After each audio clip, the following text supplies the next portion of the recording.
como nas mensagens de BlackBerry, cada áudio ou cada mensagem, quando aportaram nos autos, vem com um número chamado ID em cima.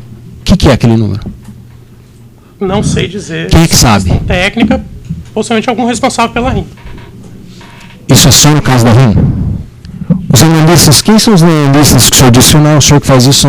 Qual é o nome dos analistas que fazem essa? Interceptação de BlackBerry foram feitas, salvo engano, pelo Rodrigo Prado, o Bart, teve um período que teve uma escrivã, que eu não me recordo o nome, salvo engano, agente Paz, mas eu acredito que se está identificado com ID, deva ser uma identificação da mensagem, um código daquela mensagem. Então, mas aqui eu tenho a informação de que esse código é um número corrente, porque esse código começa com a primeira mensagem 1, ID2 e D3. Agora eu precisava de alguém que soubesse disso para provar o que eu preciso. Se o senhor não sabe, eu vou pedir para ouvir essas pessoas. Tá?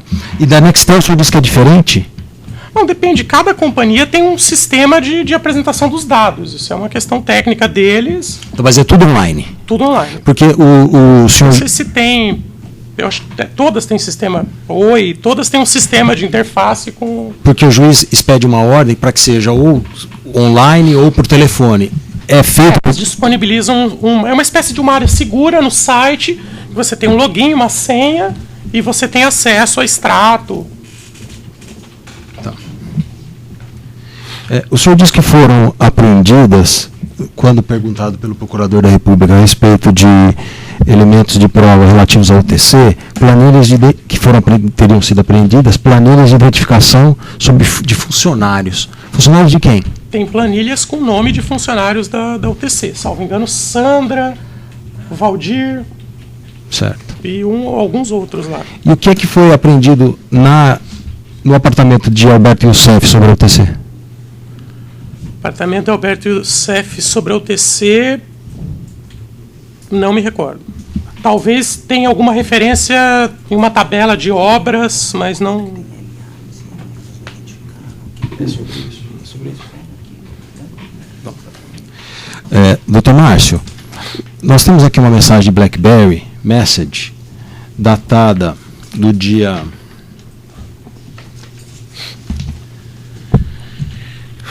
8/10/2013, o ID dela é 14607, certo? Nós percebemos que quando aparecem interlocutores até então não identificados, e aliás é uma pergunta que eu faço, a identificação do interlocutor é imediata? O analista já vai lá e já faz isso? Como o senhor diz, identificação de interlocutor? Tem um alvo interceptado. Certo. Seja por mensagem, seja por telefone. Quem é que toma a decisão de qual interlocutor será identificado ou não? Porque só tem identificação do alvo. As pessoas que ligam para o alvo não são identificadas. São identificadas automaticamente? Não. Não. Você acabou de explicar. Nem o guardião não identifica. Sim, precisa, por isso que o juiz dá ao senhor a senha para o senhor acessar os dados cadastrais. Quem é que decide qual alvo será... Depende, ou eu posso pedir, ou o analista pode pedir, depende da situação. Tá. E no caso aqui, a gente tem como saber, o senhor disse que quem fez a interceptação, quem cuidou, o analista que cuidou da interceptação do BlackBerry Message foi o Rodrigo Prado? Não, foram vários. Todos esses, o senhor disse, trabalharam com tudo? Todos. Tá. Na verdade, teve uma sequência de alterações, eram policiais em missão. Certo. É porque especificamente sobre esta mensagem BlackBerry que eu perguntei ao senhor, do ID 14607 e seguintes, apareceram conversas sobre entrega de dinheiro, por exemplo. Isso não levaria o analista a identificar o interlocutor do alvo?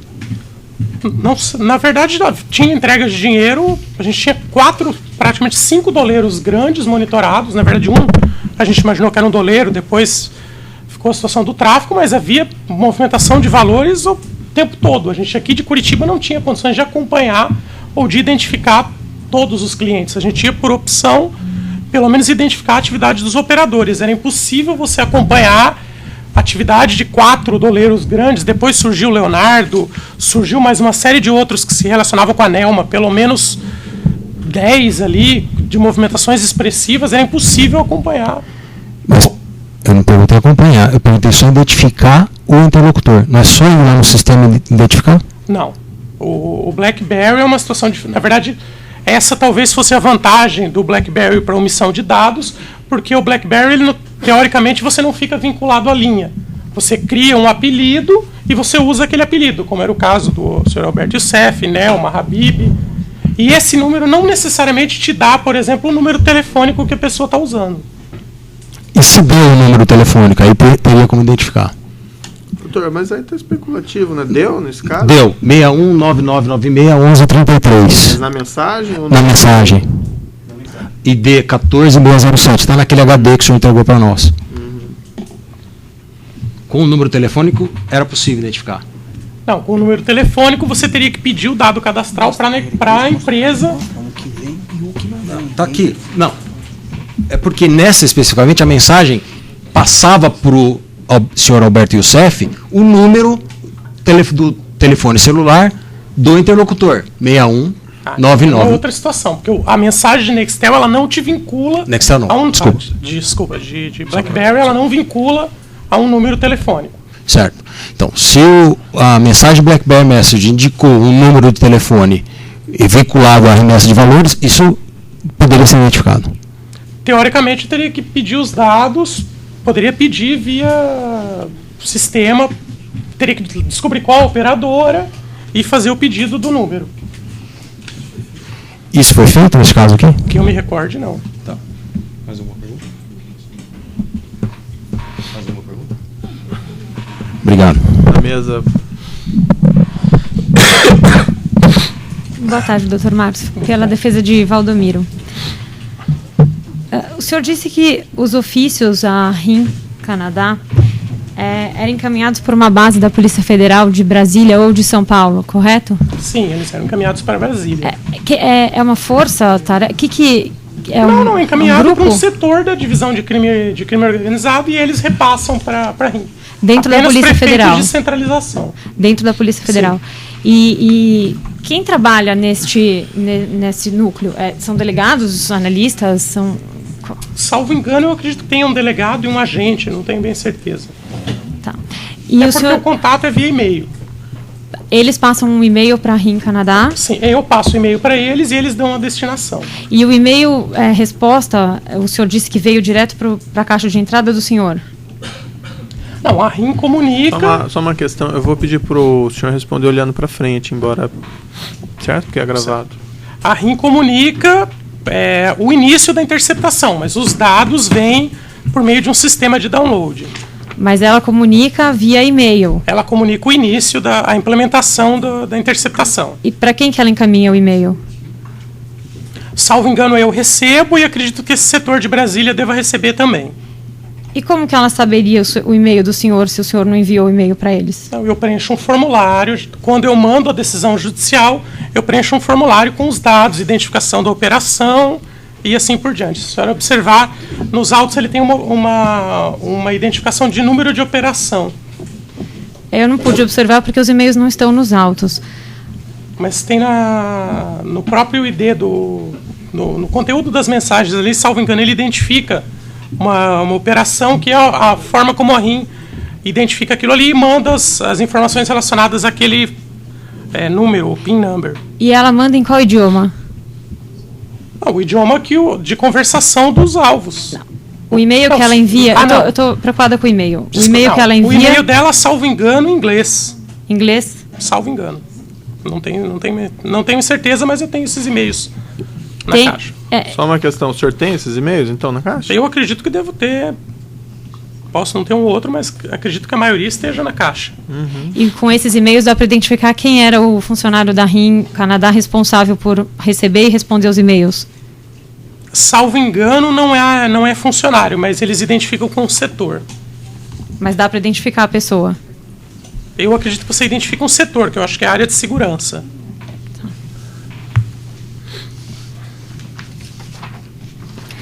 voltando um pouquinho, na primeira interceptação telemática que o senhor representou aqui para o juízo, eu estou com a representação aqui, ela é o evento 31 dos autos 502, 6387, 13, 2013, 404, 7000.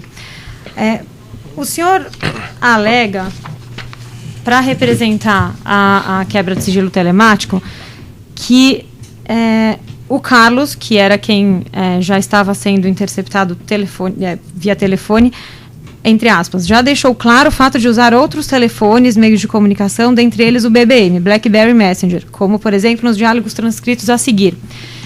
Eu queria que o senhor desse uma olhada nesses 2 diálogos e me informasse aonde que o senhor viu que ele se comunicava via BlackBerry Messenger. Por favor.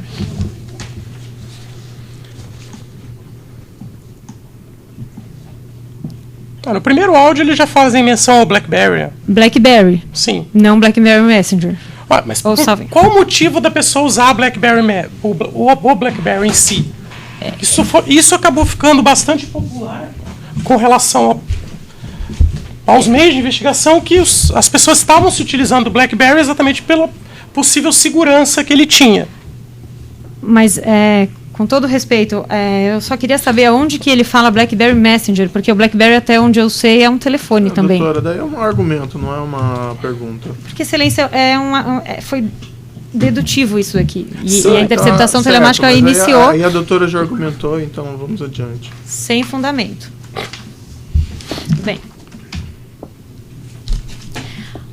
O senhor disse que a MO, a RCI e Rigidez eram controladas por Alberto Youssef? Sim? Sim.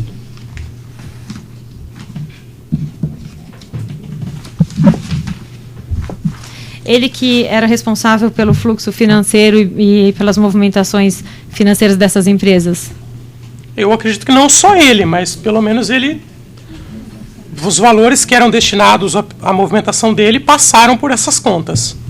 Tá certo. Sem mais perguntas. Na ordem da mesa, mais alguma pergunta? Excelência, apenas uma pergunta. A testemunha, quando se referiu ao seu Adarico, ao réu Adarico, disse que ele havia sido reconhecido por outros funcionários como responsável pelo transporte de valores e não nominou. Eu gostaria que ela o fizesse. Salvo engano, Carlos Alberto mencionou a senhora Meriposa, não sei se tem mais algum. Além do que havia o registro, ele tinha uma mesa na sede da empresa e assim por diante. Havia referências em diálogos de BlackBerry que ele entregaria um valor, alguma coisa nesse sentido também. Sem mais, excelência.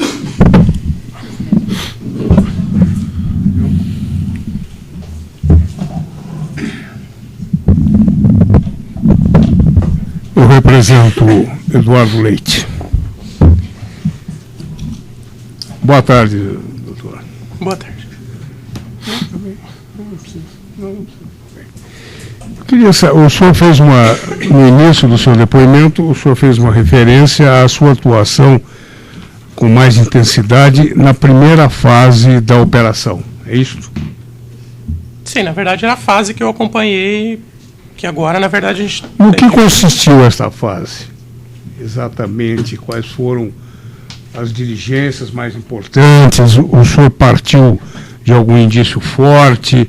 O que levou a esta mobilização tão grande das autoridades para iniciarem essas investigações?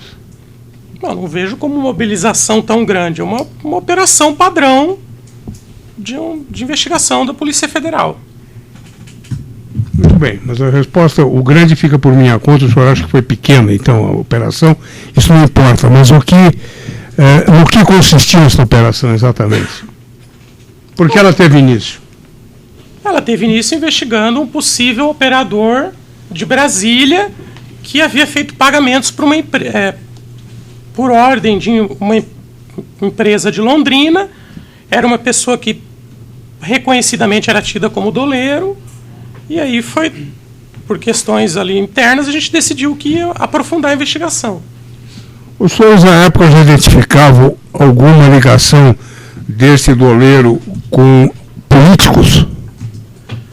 Alguns pagamentos salvo engano, eram por ordem de assessores do deputado falecido, José Janene. Na verdade, eu recebi essa investigação, ela já existia, e eu assumi depois de um certo período de tempo.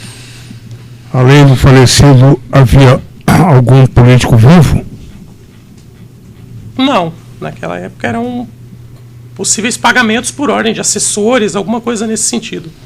E depois daquela época, no curso das investigações, detectaram a participação de algum político? Quando foi detectado e com indícios concretos, foram comunicados ao juízo.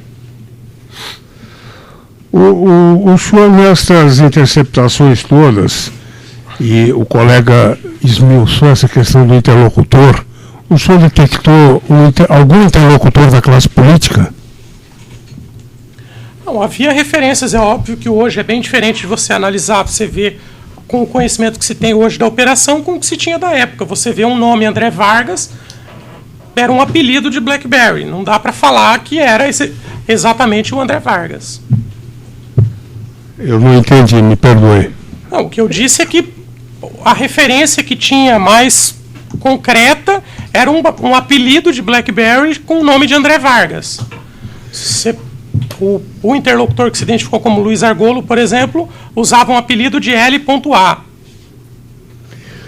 E a partir daí a polícia procedeu a investigações a respeito da conduta, do procedimento, do eventual envolvimento desses políticos com os fatos da operação? Não foram identificadas, não foram investigadas autoridades com prerrogativa. Esses indícios foram apresentados por informação ao juízo e remetidos ao Supremo. O senhor informou o magistrado de forma comprovada a respeito de algum fato que levasse à desconfiança, à suspeita da participação desses políticos? As comunicações estão no EPROC, doutor. E essas comunicações foram enviadas, segundo o senhor disse, pelo magistrado para o Supremo, é isso? Sim. Mudando um pouco, o senhor fez uma referência a uma conversa telefônica entre o senhor Youssef e alguém. Esse alguém eu não prestei atenção se o senhor mencionou quem seria. O senhor lembra de uma conversa telefônica detectada, apurada, investigada entre o senhor Youssef e outra pessoa? Foram várias as conversas? Não, foram várias conversas. Mas o senhor se referiu especificamente a uma conversa? Não, foi uma ligação que ele falava claramente do apelido de Leitoso, que depois se identificou como sendo o senhor Eduardo Leite. Era um diálogo entre ele e o senhor Márcio Bonilho, da Sanco Cider. O conteúdo dessa conversa, o senhor tem? O senhor se recorda? Falavam sobre pagamentos de comissão, não me recordo com exatidão, mas falavam sobre pagamentos. Comissão, o senhor sabe se comissão em função de algum trabalho realizado, alguma prestação de serviço, coisa desse falavam de valores. O senhor Alberto Youssef, nitidamente irritado, reclamava que teria pago uma série de pessoas, mas não me recordo exatamente os termos. O senhor Youssef se colocava como um credor não satisfeito no seu crédito, é isso? Não sei se. Não diria como um credor, mas ele reclamava que teriam feito pagamentos para uma série de pessoas. E ele seria. Essa reclamação seria porque não teria sido ressarcido? Ele não teria sido ressarcido? Não me recordo exatamente do teor total da conversa. Doutor. O senhor também não sabe de quem ele reclamava? Se era de alguma empresa? Não sei. Eu acredito, como ele estivesse falando do senhor Eduardo Leite, acredito que seja da Camargo, mas não tenho certeza. Bem. E qual era o interlocutor? Era o senhor Bonilho. O senhor se recorda? O senhor Márcio Bonilho. Pois não. E o senhor se recorda quais as respostas, enfim, o que o senhor Bonilho teria dito nessa conversa? Doutor, aí é uma questão não que o diálogo está nos autos, né? Aí a memória da testemunha, se o prova está direto nos autos, tem relevância daí essas indagações? É que causou uma espécie a testemunha fazer menção a esse telefonema, quanto ela mesma nos disse agora que foram inúmeras. Foi uma pergunta, né, que foi feita para ela. Não, mas eu não perguntei especificamente a ela. Não, mas acho que outro anteriormente. A testemunha que se referiu, parece que num direcionamento ao meu cliente, mas enfim, eu aceito a ponderação de Vossa Excelência. A testemunha, em algum momento, o senhor, doutor, em algum momento afirmou que os contratos eram fictícios. O que levou o senhor a desconfiar da legitimidade, e mais do que desconfiar, a afirmar que os contratos eram fictícios? Doutor, uma empresa praticamente sem sede, sem funcionários, controlada por uma pessoa reconhecidamente como doleiro. É difícil acreditar que esses serviços fossem de fato prestados. Então é uma questão de crença, não é uma questão de prova. É uma crença sua. Eu tinha o fato de que a empresa não tinha funcionários, a empresa mal tinha sede, não tinha condições de uma empresa dessa prestar serviço de consultoria naqueles valores. Muito bem. Eu estou satisfeito. Muito obrigado. Certo. Outros defensores?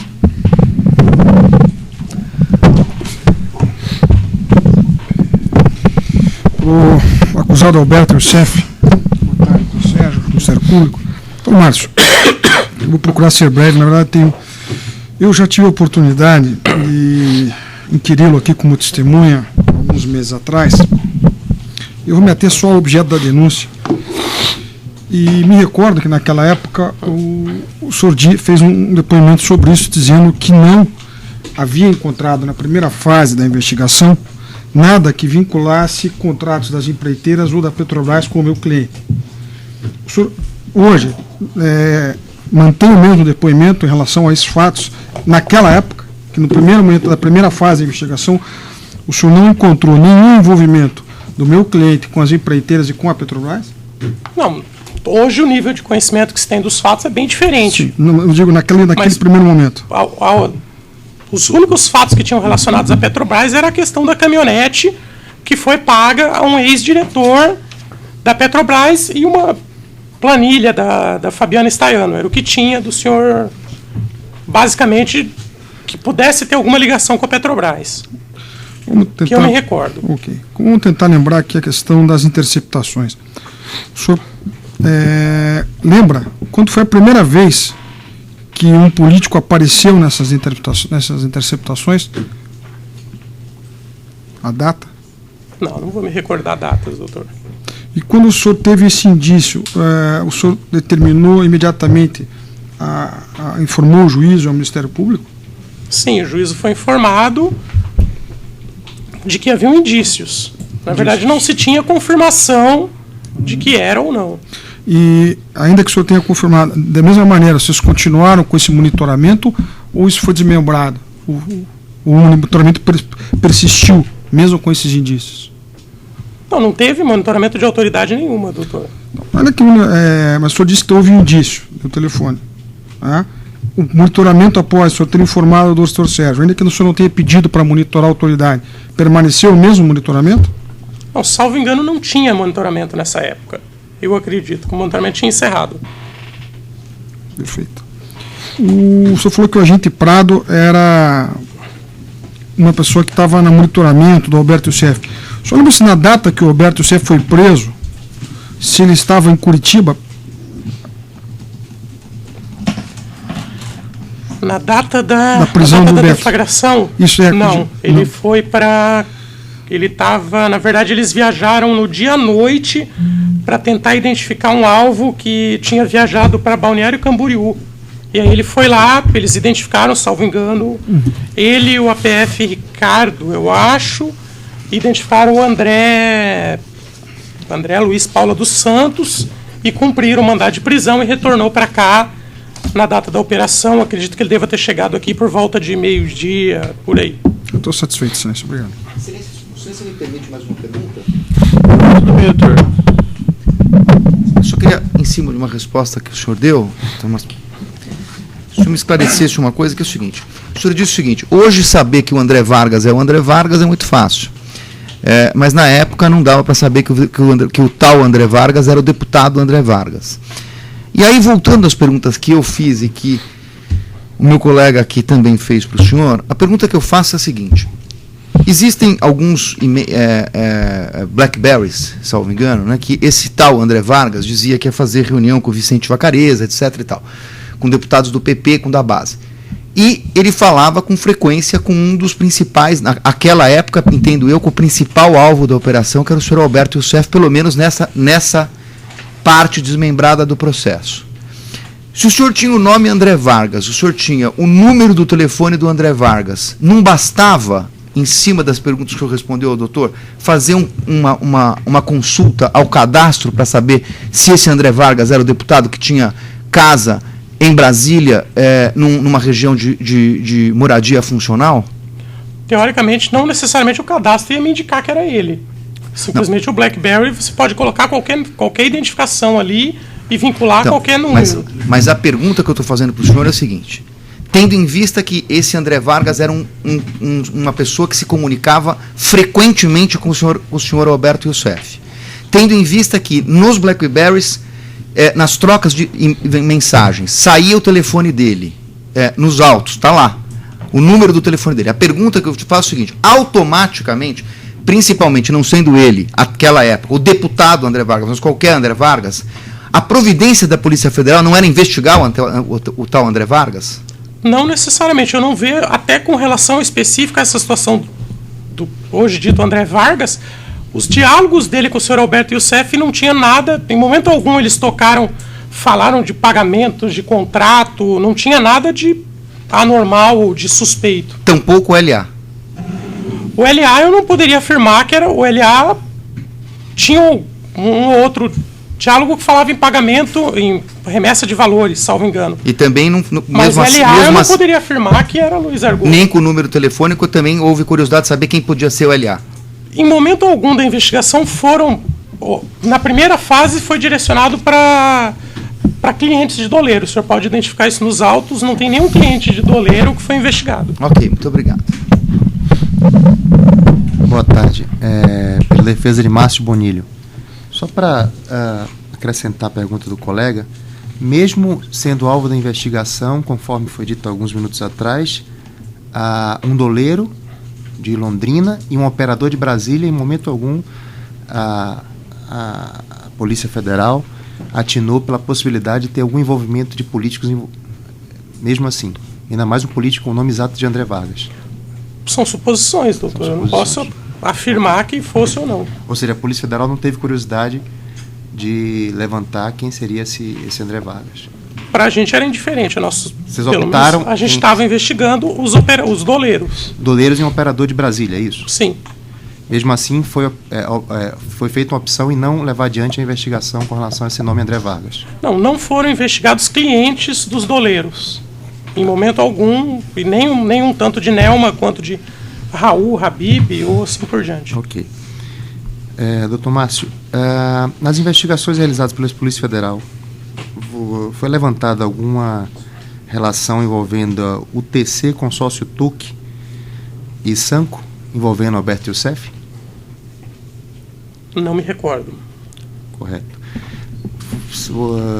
O doutor se recorda se foi apreendido alguma planilha, algum documento, qualquer anotação em papel no escritório de Alberto Youssef, na residência dele, enfim, nos locais em que foram feitas apreensões, qualquer coisa relacionada ao consórcio TUC, ao UTC e Sanco? Não me lembro. Foi mencionado... Doutor, desculpa, eu vou interromper aqui pelo tamanho do áudio e nós já retomamos. Pode parar.